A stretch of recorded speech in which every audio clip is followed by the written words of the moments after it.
looking for something. A new way, a new understanding, a connection, some comfort.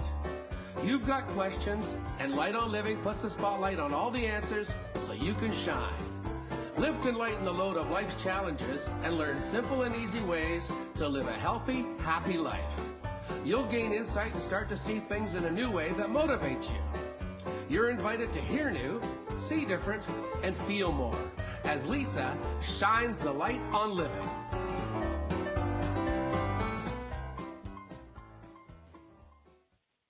Well, hello, everyone. Welcome to Light on Living. I'm Light Coach Lisa, holistic nutritionist and life coach, helping to lighten the load of life's challenges. And thank you, everybody, for hanging in there. We're a little bit behind, but it's a fun reason.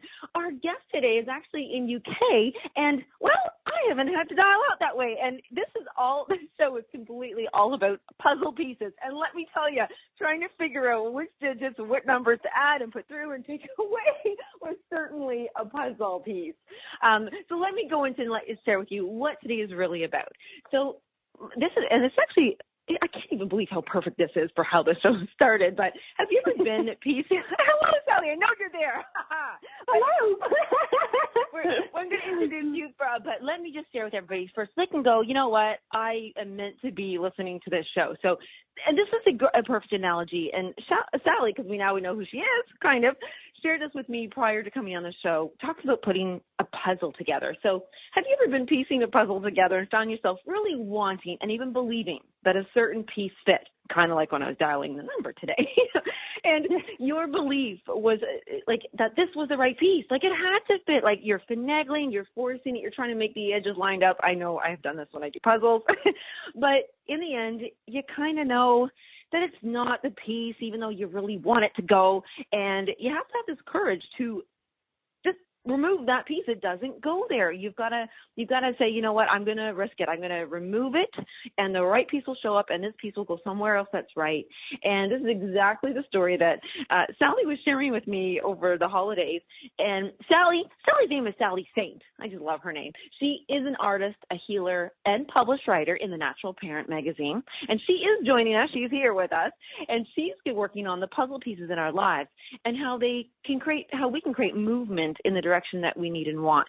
Now, this whole phone call today and this whole beautiful show is because I want to highlight that Sally is an artist. I generally highlight that I have authors on the show. Now, Sally is a published writer, and she writes amazing stories, which we can share some, but her artwork is actually how she shares her message. And when you're asking yourself, okay, so what's Sally got to say about all this troublesome life and everything to go? Well, she really just wants people to look at the challenging times and say, gosh, I need to make sense of this. And how is it that I can express myself? How can I step out of my silence? How to feel safe? How to be able to share with people what's going on so that they can experience feeling better in their bodies, better in their skin, and understanding that life's challenges, as we speak about on the show, that they are there for a reason, and how can we get through them better? So, Sally, I'm so happy to have you on the show today. Thank you for hanging in there with us, and welcome.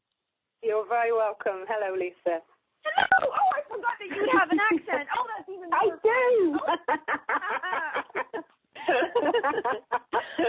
Oh, well, Sally, I had asked you before. I was like, you know what? If you could help me out to tell me who would be the people that they'd want to hear from you, like what have you know? And I've read so many of your articles and your stories, and it just seems like you've got a handle on dealing with these challenging things. How did it come about that you used artwork and painting to help you get through these challenges and help others?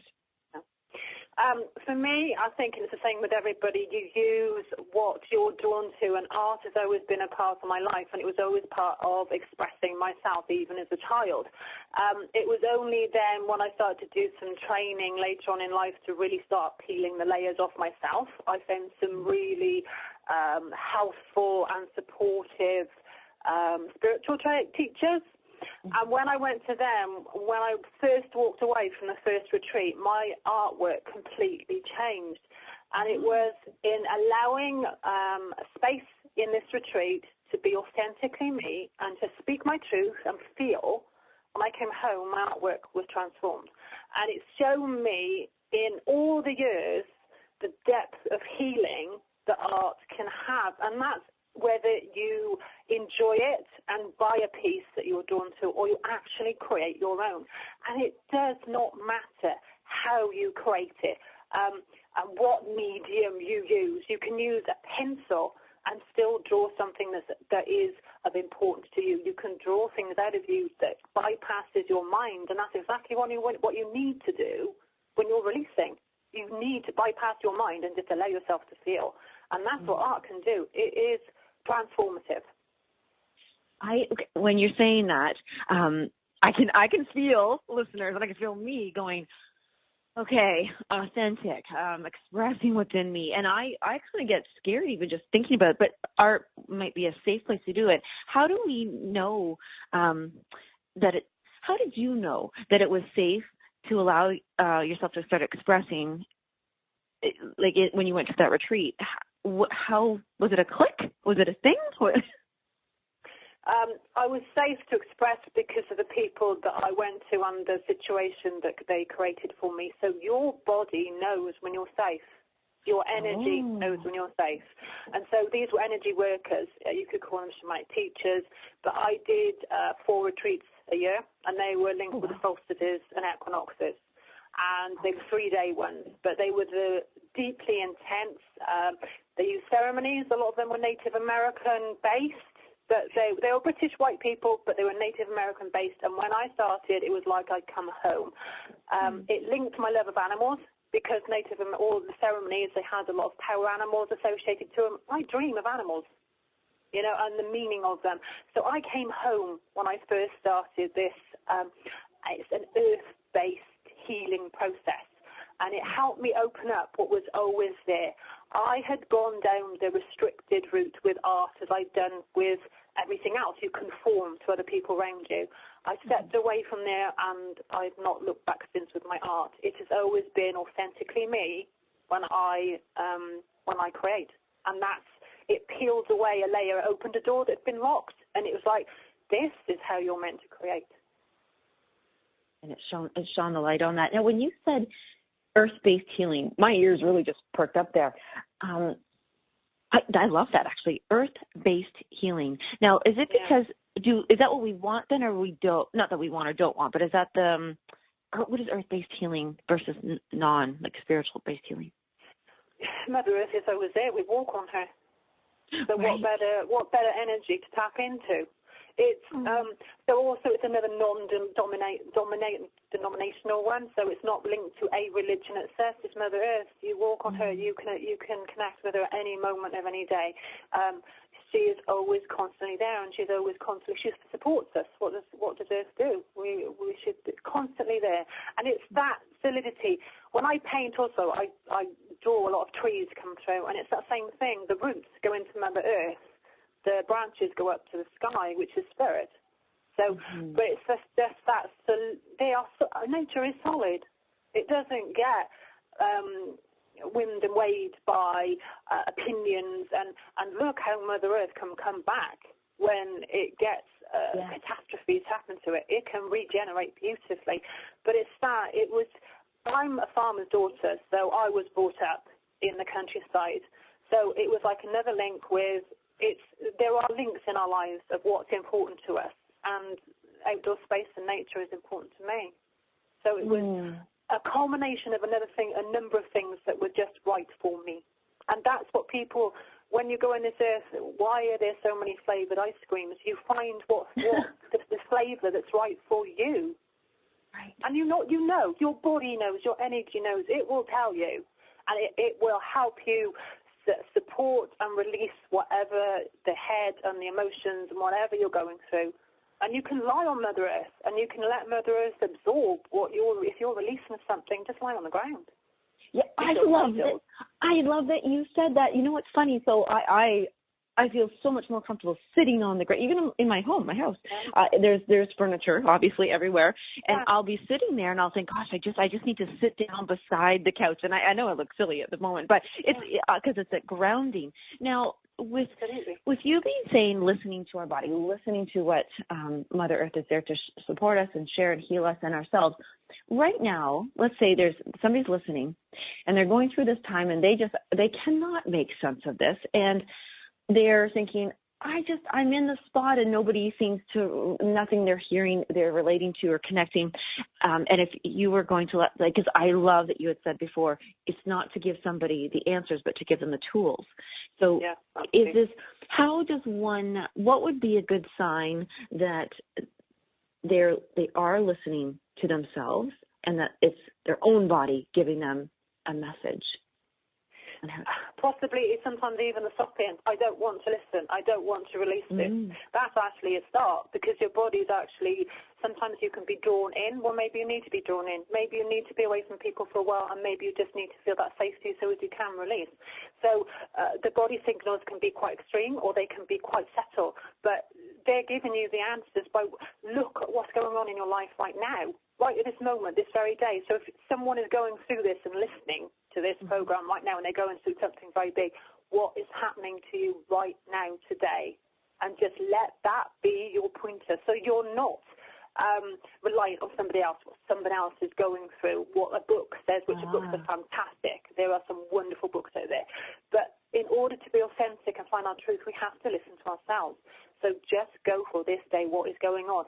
Are you exhausted? Do you feel like you want to be, do you feel alienated, isolated? How do you feel? Just go with the now. And in actually listening to you now, you're starting the body wisdom, because you're listening to what's happening to your life right now, and it will lead you the next step. Listen. I love that you even asked the question, are you exhausted right now? Or do you feel alienated? Because I was going through my checklist, am I? Do I? Is this me? And, and I love that you brought up body wisdom. And I think that's, I'd read that you're right. And the first time I read your articles, they were in a parenting magazine. But then I just was lucky enough to read your story about your father. So the tables are turned now. You're the child. And so absolutely. You led with your parenting stories, because that really played a giant role. You had to really listen to your body when it came time to having a baby. So. Absolutely. And I came into my own because I stopped doing what everyone else was doing around me. So there is conforming influences around you with all things. The parenting is a really big thing. There's a massive amount of books, and there's like health visitors, and all the professionals will tell you how to do it. You have that baby, and I had my baby in quite extreme conditions. It blows all of that out the water, and you listen. You really listen, and that's when your parenting just comes into its own. It's about love. You have this child in front of you, and they show you pure, unconditional love as soon as they come out, and it changes you.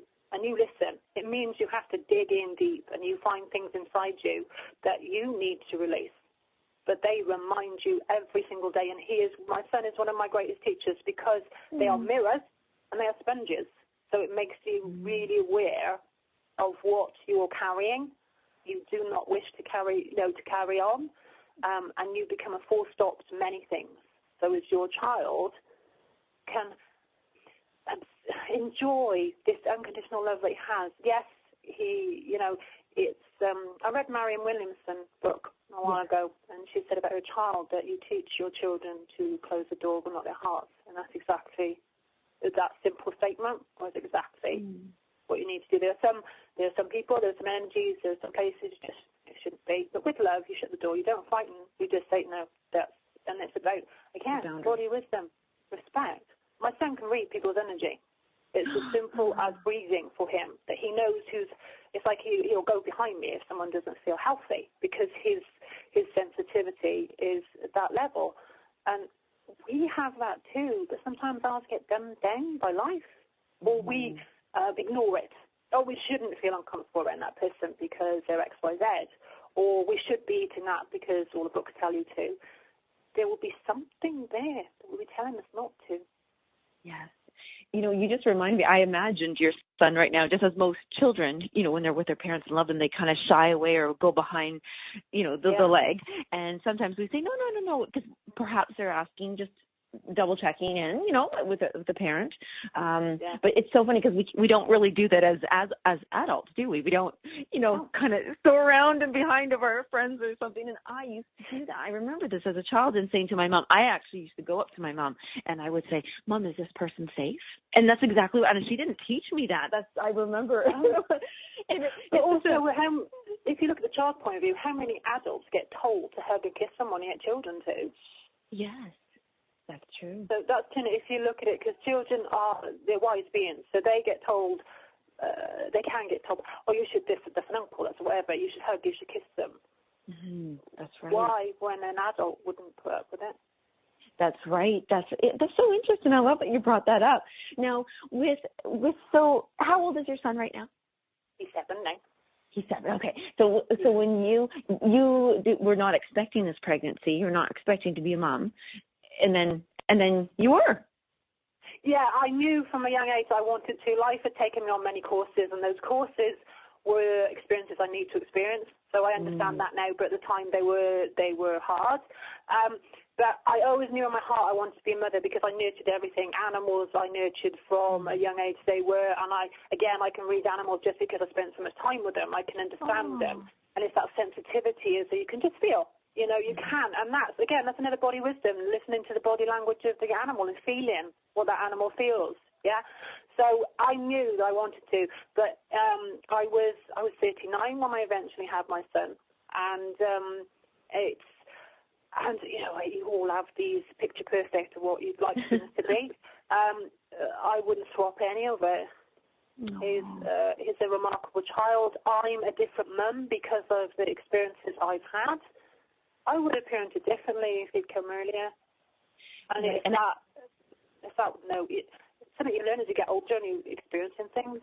Did your painting, did your artwork change again once you had him? And where was your transformation compared to having your son? When I had my son, the artwork stopped because my focus was purely on my son. As I put in one of my articles, there were things around his health and things that were an issue, and so there was quite an intense period. But also, my focus was on this bond and link with him and what it was doing to me. So my transformation stopped with the art just purely because it was happening inside of me on a really deep level, and I needed just to be in that moment. And so it eased off. I did little bits and pieces, but nothing compared to what was and what I'm doing now. Things just changed, and my transformation was a different one, rather than on the paper and the canvas. I'm so curious now. So now that you've been back painting and selling your pieces, because you have a beautiful gallery online, people can purchase this. Have you heard from people what has happened to them when they've seen a piece that they like and they purchase it and they have it like that? Is there a transformation that happens to the witness of that person who's purchased a painting? Absolutely, and so this is people that just see it, so they don't necessarily. So there are people that view them when my artwork is in a gallery, and just actually seeing it helps them understand that they can unlock something in themselves first of all. So when they look at it, it's like, well, that's something where does that come from? So they'll ask me questions, and then people that actually purchase, they are drawn to the painting that actually is needed for them at that moment in time. So I will then, when they buy, I will give them the information about what the painting means, what the energy is around it. But initially I just let them be drawn to the one that's right for them, and then I'll give them background, because I don't want to maneuver somebody to go with a painting that they don't necessarily adorn to. I want them to make their own decision, see what's coming from them for the painting, so what they're feeling like about the painting, and then I will give them the information about what was going on, and it actually works for them. It's the same as when we have something beautiful around us that we feel very loving about. I've got lovely photos of my child, or things I've made when I was younger. They have that item around them and they feel the healing from it, and that's something they take with them, and it will support them for that time. It's something that they're holding up, they're honouring themselves when they buy it as well. This is not a piece with no meaning, and I'm not disrespecting how other people create. This has really deep healing abilities, and they are saying when they purchase this, I care about myself enough right now So honor what's going on with me and honor who I truly am. I think that's the big one, honoring and respecting who you truly are, because we get put into so many situations that we're not listening to ourselves and how we feel, and just like what you said. And actually, there's one article you wrote, and I loved about screen time, and how there's at one point you said, you know what, for children it's like no TV in the house, and then all of a sudden you decided made a shift. You listened to something, you respected and honored, and you explored something, and then there was a shift. You went from no TV in the house to okay, wait. Let's not just all of this. How did that one? I find really, I do want to hear more about that, because there are a lot of people that really have an all or nothing, and maybe that works for them. Maybe that does. So, what was that for you that allowed you to go from that all or nothing? I think I felt a shift in my child. I saw a difference in him, and I could feel from him, because he hadn't been exposed to a lot of screen time when he was younger. He had something inside him where he wasn't programmed then that it was normal to have the telly on all the time. And I'm not disrespecting people that do, because sometimes they're in tough situations, and the child in front of the telly can be a babysitter, if you like, because of what's going on. But for me, it was important because of his sensitivity as well, and he's really sensitive about what he watches too. So because he can feel his palate then for what he likes is the gentle stuff and animal stuff he absolutely loves. Now, I saw in him his desire for the animals was about animals from all over the world, and I understood by what I was watching in his behaviour when he was around telling other people's houses that he was actually okay about switching it off there. It wasn't as if he had to watch it the whole time. Right. So he had in him a barometer which said, I'll stop, I actually want to spend time with this person. So I saw from him that he could regulate, and he only wanted a certain amount of telly. And here now I'm strong enough, I've got boundaries also. So if I see that it's too much time, and I can see that his energy is building up then, because they do have this build-up of energy where they've got to do something with it, then I can actually see, and I'll actually say, no, finish then. And I'll let him finish whatever program it is, and it comes off. But it was his growth. Children grow all the time. You can see it because children grow. We grow too. So I grew stronger as a role model, mentor, about how to handle television, and I saw the positive for it. I saw him growing too. His mind was at an age where he could take on board what was there, and he could say yes and no. And so it was the combination of the two. I was listening to him and also to me. I love that you said that you grew stronger, because that's when it comes to boundaries and setting boundaries, and then having the strength to be able to go up to that line in the boundary and kind of revisit it. Is this where this should be or not? And now we do have 2 minutes before commercial still. So there was something that I really wanted. There was something that jumped out at me when I was reading your article about your father. Now, I want you to share that story, because I do want to dive in a little bit. But there was something. This is what really jumped out for me during that story, was when you brought up the fact that a lot of people fear and say this question: will it happen to me? Now, let me I'm going to expand on that one, and then if we do go to commercial, it's great, because then we'll come back and talk about it. But here's the thing: when that happened, I know so many people are out there thinking, oh my gosh, my parents had this, or my coworkers had this going on in there, and we are afraid of that, whatever that is, happening to us. Now, in fact, those emotions of just, will it happen to me, run through your body as if it is happening, because you're going through a solution. So when you, and I want to share with all the listeners too, again, before commercial, is you did do readings at a time, so this is something that people came to basically going, oh my gosh, will this happen to me? Is like I just connected those dots on that one. So, we'll come back and go into that, but if you no longer do, yes. So when we come back, that's it. Will this happen to me? 2 minutes.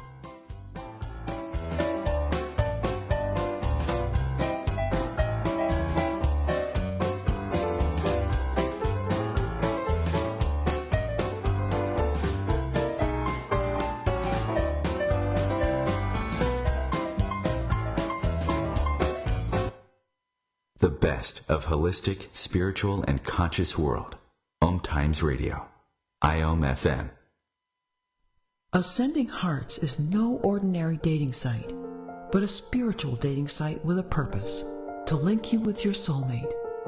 We engineer the serendipity so you can trust that you will attune with someone that has the same matching vibration as you. Ascending Hearts, the conscious dating site for the spiritually aware. Try Ascending Hearts for free. AscendingHearts.com. Grab a cup of tea or a glass of wine and tune in for Inspired Conversations with publisher Linda Joy on Tuesdays at 2 p.m. Eastern. Linda creates sacred space for leading female luminaries, empowering authors, heart-centered female entrepreneurs, coaches, and healers.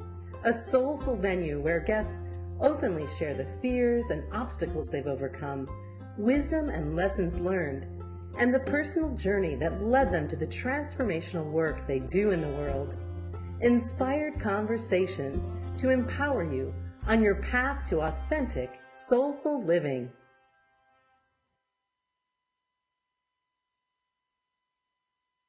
So I'm a cat, and I just moved in with this new human, and she's got this little toy she's always playing with, all day long. Tap, tap, tap, tap, bloop, bloop. She can't put it down. There it is. Oh, and get this. She even talks to it. Last week she asked it for Chinese, and guess what? Egg rolls showed up. Like magic. Humans have cool toys. A person is the best thing to happen to a shelter pet. Be that person. Adopt. Brought to you by the Ad Council and the ShelterPetProject.org.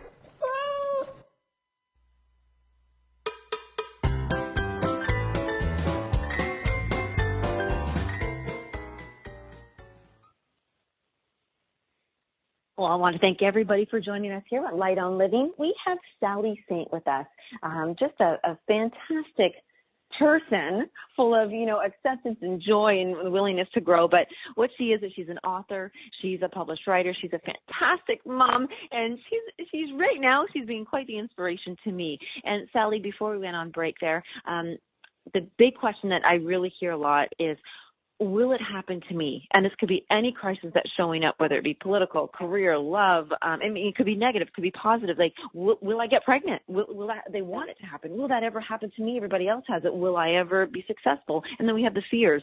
Will I get that disease because it's in my family? And just before, because I want you to share your story about your dad, if you don't mind. But I have a sister, and we're only a few years apart. And we grew up in with only a few years, we're growing up at the almost same time. She's a little ahead of me. And here we are with my mom. She has now passed, and she was very ill all of our lives. But my sister grew up with the fear, I just don't want to be like mom. Oh my gosh, I'm going to be like mom. And I completely separated. I'm not mom. I'm me. I'm not. And what's interesting is my sister is so much like my mom, and she has so many illnesses and ailments. And I wanted to ask you, just in general, do you believe, or do you know even, that the fear of something happening, can that in fact make it happen? It can lead your mind, so it's your mind that leads when it's fear, not your heart. And your heart knows the truth. The heart knows that you're a divine being, yeah? So the laws of you're going to get what somebody else had is irrelevant when you connect with the heart, but the head will take you down a path. And the strongest way that your head, or I know it can be called the ego as well, is the strongest path it can lead you is fear, and that's a direct route then to all that. And there will be 1,000,001 articles that will lead you down the same route. It will tell you about hereditary things. It will tell you about all the statistics, the percentages. It only feeds the fear. And the only way that you can get off that cycle is, first of all, face it. So face, how did it feel if you've got an intense feeling about an experience with somebody, like you said with my father had a breakdown and was mentally ill. So this is like one of the big ones of this world, as well as cancer. So they are words that are very loaded. So even the word itself has a loaded feel about it. Words are power. Yeah. And so, but if you can just allow yourself to face that fear first of all, but then also what was linked with that person. If you've got a strong link, like your sister had a strong link with the mother, what was it about the mother that why is it so loaded? And I faced what was with my father, like we talked about, was I going to go down the same route? My dad had a really tough childhood, and he wasn't able to express emotions. And so when he came up into the world, he was unable to express those emotions as well. So as I've shared with you, when he became physically ill, he couldn't cope. His life was on the farm, and his therapy was being with the animals. He couldn't be openly released with people. He couldn't dialogue in a really deep way. I knew he loved me, but he couldn't hug or kiss, or he just couldn't do it. And then when he had the breakdown, he couldn't cope, and his mind took him out, and he had a break. He had a breakdown, but he stayed there. Some people can have a breakdown and transform. He stayed there. And like many years later, and through all that happened, he eventually his physical health got worse and worse and worse, and it was cancer in the end.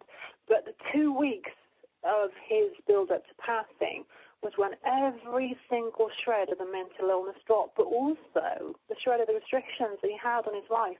It was the first time that I could feel the warmth and pure love from him, and that was my healing. So 2 weeks I had the person I knew he was inside, and although he was deteriorating, it helped me understand that the restrictions he had in himself, the mental illness, the path he went down on, 2 weeks here at all, because I saw his truth. How did he get to those? What happened during that 2 weeks that allowed him to be separated from the mental illnesses and all those restrictions? His physical health went down, but also I felt a massive shift in him. By then he was in a care home because he was too poorly for us to look after. I was helping my mum to look after him at home, and his physical health became really, we just couldn't manage. My mum was older and poorly and had knee replacements, whatever, so it just wasn't feasible to have him at home anymore. And he was happy to go into the home he went into. But as the physical illness, you could feel a difference to it, and it was like a peeling off somehow on us. How I energetically felt there was something more to this, because people around, the doctors around, were saying, "Oh, he's going to be okay," and everyone was reassuring. I thought, no, there's something different. And you could feel a stillness in the air around him. There was this calm around him, even though he was going through the things he was going through. He held my hand. He told my mum various things, and he was loving. And it was that gentility, that it was just the space around him was completely different. It was almost like there was a cocoon around him and us. And that's how I knew it was different. And it dropped, and it was meant to drop. There was healings that were needed. Divine timing had shown that there was healings that needed to happen for this family before he left this earth, and also for us to feel it healed so many things. It was meant to be. And I love that you're such at peace with it. And I wonder, when I'm hearing that story, and I got to read the words and really absorb them, and we're going to direct people so they can read the story themselves if they're going through this. It feels like there's a sense of surrender that he went through. As you said, we used the word restrictions, and then to be able to at life just finally go, oh, I'm just tired of these walls, these restrictions, and I surrender. And perhaps that is when the love is going to come up. Now, I was going to ask you, if say I'm going through something, the listeners are going through something right now, and we're just tired of those restrictions. And is that perhaps you said face it. Step one would be to face something. Would that be to, and I mean surrender in a very gentle, loving way, to surrender to say, okay, I've got to face this. Is that a good place to start, to allow that honesty and truth and listening to the body wisdom? Absolutely. It doesn't have to wait until we're passing either. So my dad said, right, he was passing, but you can do it on this earth. Sometimes it's the last thing we want to do, because we fight. We've got jobs, we've got things we should be doing, and so we'll fight. And it's that fight that keeps us in stuck. Then it's fighting it. Whereas if we actually completely surrendered, stopped the phone, stopped everything, and allowed ourselves to feel, that sometimes we're afraid of what we're going to feel. If there's a lot there, we think, can we cope? Is it going to take us down? Is it going to be too much, what we can handle?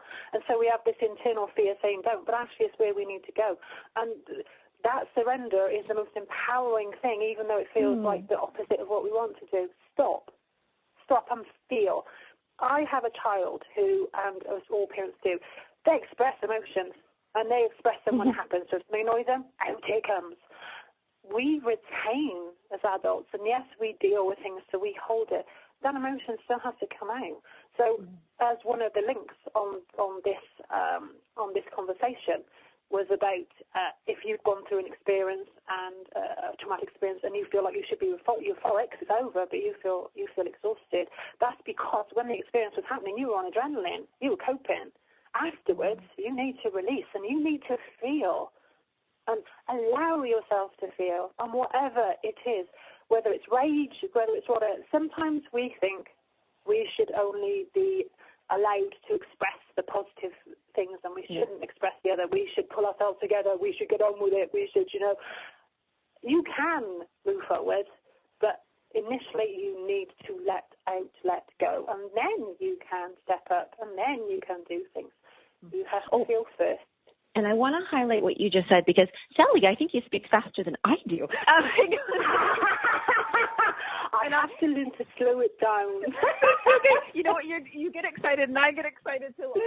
Look, I am so glad that you brought, because that is actually one of the points that, yes, we let people know, like, who are the ones who would most benefit. Now, what you said there, I love that you wrote this. Those who have gone through, they've been through it, they've gone through that really challenging time, and they expected to be in a euphoric state. And that one, I wanted to highlight that. So here you go, but why don't I feel good? I should feel great. And so that's what everybody listening, that's what Sally was talking about, where this is a confusing thing. You're like, no, I've been through all this hard stuff. I should be happy. I'm in my euphoric state, but I feel beyond drained, so sore. And this is actually where you get your colds and flus too, because your adrenaline does drop that was protecting you. And you think, oh no. Absolutely. So, but your body then, if you, with the cold and the flu, is telling you to stop as well. Yes. There's another body wisdom there, a message saying you need to rest. You need to stop. Yeah, it's assisting you. It's helping you. And also, too, colds and flus and all these little sicknesses are also ways, like what you said, if we have squished and squashed and put an emotion inside of us that we did not allow to get out, it has to, it's energy. It's, it has to go somewhere. So sometimes it can just manifest in this kind of thing. Now, I want to let everybody, I want to direct them to view your beautiful artwork, just even like you said, to witness it, to look at it, to feel what comes up. And so could you let us know, where can they go to see your work, first of all? My work, I've got a website, which is www.sallysaint.co.uk. On there is a link to my Instagram, because I'm on Instagram as well, and I've got a Facebook page as well for my work. But if you go on the website, it's got absolutely everything there, and also my email address, so people can email me as well. So it's all on there. Okay. Now, I'm going to do something fun, and you're not going to expect it, but I'm just going to ask. I have seen your artwork, and I remember I wrote to you when we first met and said, I'm really drawn to, this painting, and this painting. Now, I don't know if you'll remember them, and I'm probably naming them incorrectly, but because I didn't go ahead and ask you, what does that mean? So I wondered, there's one that's kind of like a peacock. It's not a peacock, but it's kind of like a peacocky, wheelie flower, those colors, those blues and greens and stuff. Does that ring a bell? Does that sound familiar? One of your? Yes, it does. I would love to ask what that is. What is that? Why would I have been drawn to that? Why would you have been drawn to that? The energy around it, as well as the colours. I feel like that one is size A1, yeah? And so it's a big painting. So that's what it is in its reality. It's a big painting with a lot of energy in it, and that's what you're drawn to. You've got a lot of energy yourself. So you're drawn to something that is mirroring you. The dynamics of the energy, the flow as well. So dynamic colours, dynamic energy and flow, and that's like how you would, many of the things you could say about yourself. So that's why you're drawn to this particular thing. There's a lot of truth in the energy around these paintings as well. So you're drawn to that. Clarity too. Clarity.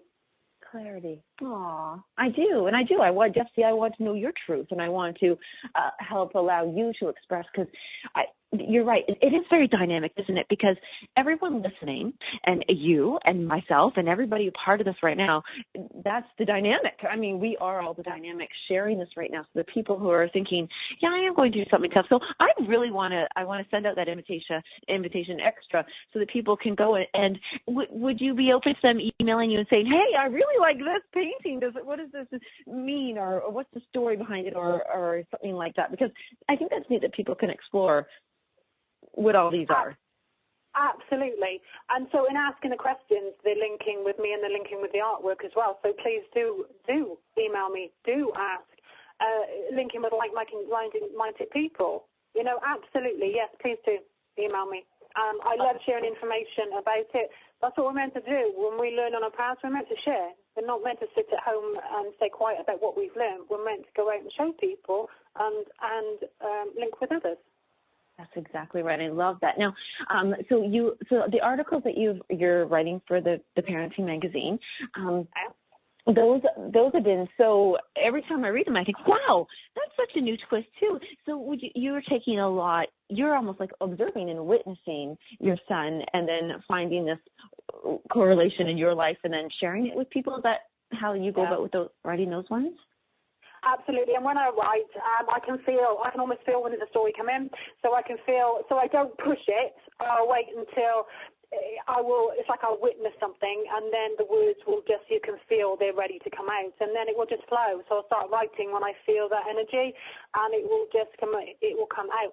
I'm an energy worker, so I can feel what goes on around me, same as with my artwork. This is my energy in my artwork, and I was a healer for many years.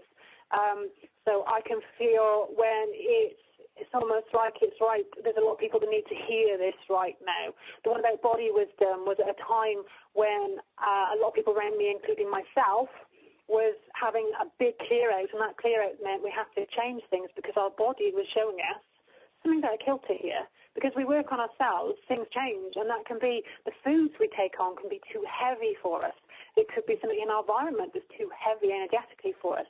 So we must change, and that's why it's important. With the body wisdom, we change. We do not stay the same.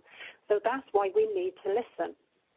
Well, Sally, actually, it's so funny because the one quote that I really want to share from you, it literally is, and I'm going to say it, everything changes, and that is the gift of life. It's how we deal with the change that counts.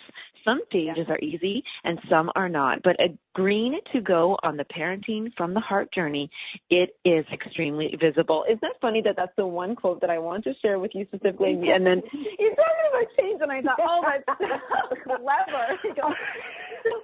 So with all this, because we have about 1 minute left here, and I want everybody to share the reason that I superly was drawn to Sally. This is the most important thing. See, I'm a parent in my own right because I have my cats, and I do really parent them, but not like it's very different than a child, obviously. So Sally, to me, I was drawn because she's a beautiful artist that really you embody the energy in the transmission. Secondly, you share your stories. And I think it takes a parent to be able to do this, share it with other parents in the way that they need. So A, an artist, B, a parent, and C, what a fabulous writer you are about sharing stories in everything, whether we're talking about 3D puzzle pieces, your father. I mean, it's everything. So I want to make that final invitation for everybody to check out Sally Saint. And again, was it sallysaint.com? Co.uk. Co.uk. So that's a huge invitation to everybody there. Now, you no longer do readings, but you know what? If you kind of, in your own way, you give them the tools and the grounding through your artwork. And so that's what I really want people to do. It's empowering rather than a prop for somebody. Yeah, there's a difference. You can empower. Yeah. Yes. So if anybody's asking in their life, they're going through something challenging, they've gone through something challenging, they still don't know what's going on, they're wondering or curious, like, oh my gosh, will this happen to me, whether it's good or bad? I just really feel that the right people will be drawn to you, Sally, and you're so full of life. So thank you so much for joining us, Sally. I so appreciate it. Thank you for having me, Lisa. Many blessings. Okay, we'll talk to you soon. Okay, bye-bye, Sally. Thank you. Bye. Bye.